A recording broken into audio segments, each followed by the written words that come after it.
Welcome back to the channel. We wanted a smooth paint finish on the custom closet shelves that I'm working on, but I didn't want to use a sprayer. It would have been great to look around and find the best way to get the smoothest roller finish, but that was easier said than done. There's as many rollers, paints, additives, and procedures out there as there are opinions on how to get the smoothest finish with a roller. Fast forward, this is the finish that we ended up with by using a roller. To start with, we were able to determine what a good primer and finish paint would be for the project. I saw good recommendations for using the Sherwin-Williams Premium Wall and Wood Primer on the cabinet grade birch plywood that I'm using. I also found good recommendations for using the Sherwin-Williams Emerald Urethane Trim Enamel for the top coats. It's advertised to give cabinets, doors, and trim a smooth finish that withstands wear and tear on frequently used surfaces. These are both water-based, which also makes for easier cleanup. Surface preparation and application technique are very important in getting the smoothest results. You might find it tedious, but in order to get the smoothest results, you'll be spending more time in prep than actually doing the painting. So sanding the bare wood is the first step. Cabinet grade birch plywood is smooth already, but it needs sanding for good adhesion. I used 220 grit on my DEWALT Orbital sander for all the sanding that I did. We ultimately decided on these Sherwin-Williams 6-inch mohair rollers with a 3/16 inch nap. The Sherwin-Williams store recommended them for a smooth finish, and the online reviews were also good for mohair rollers. My first primer coats dried with too much stiffling. I was able to sand them down, but I wondered if it had anything to do with the direction of the roller strokes. So I looked carefully at one of my mohair rollers. I could see that the nap actually lays down as I turn the roller in one direction. Turning it in the other direction, it gives resistance and doesn't lay down. Because of that, I decided I'd make all the passes in the direction where the nap is laying down. Aside from that, I doubted that all the ripples in the primer coats were caused only by the direction of the roller passes. So I figured that I also needed to apply thinner layers along with rolling the nap in the proper direction. To end up with a smooth finish, it's extremely important to sand before every application of paint. As I mentioned, I use 220 grit.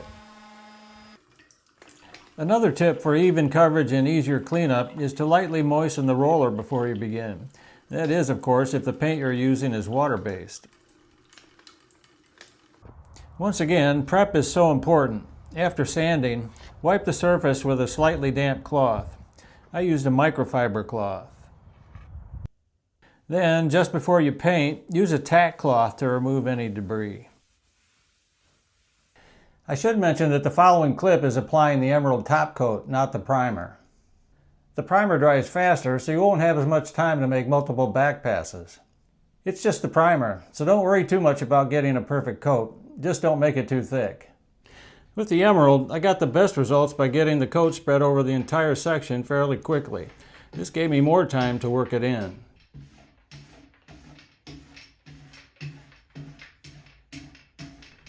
I mostly pulled the roller towards me with the nap laying down and with the grain of the wood. If I needed to push the roller occasionally, I flip the roller over, which reverses the direction that the nap is laying down.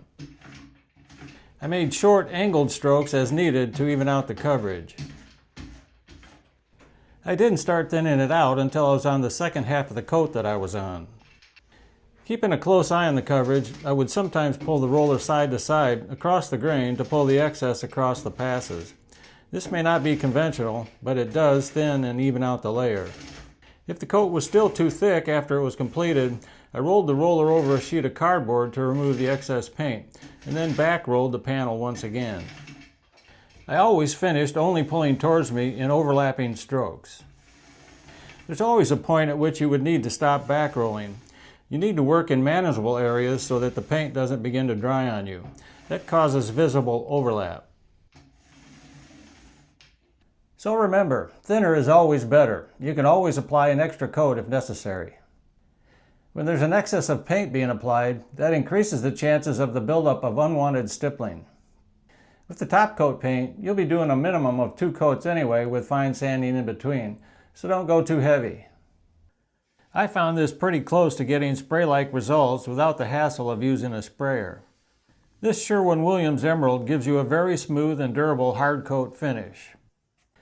So I hope you found the video helpful. If you did, don't forget to give it a like and subscribe, which really helps out the channel. Be sure to check back for an upcoming video when the shelving project is complete. Thanks for watching, and we'll see you next time.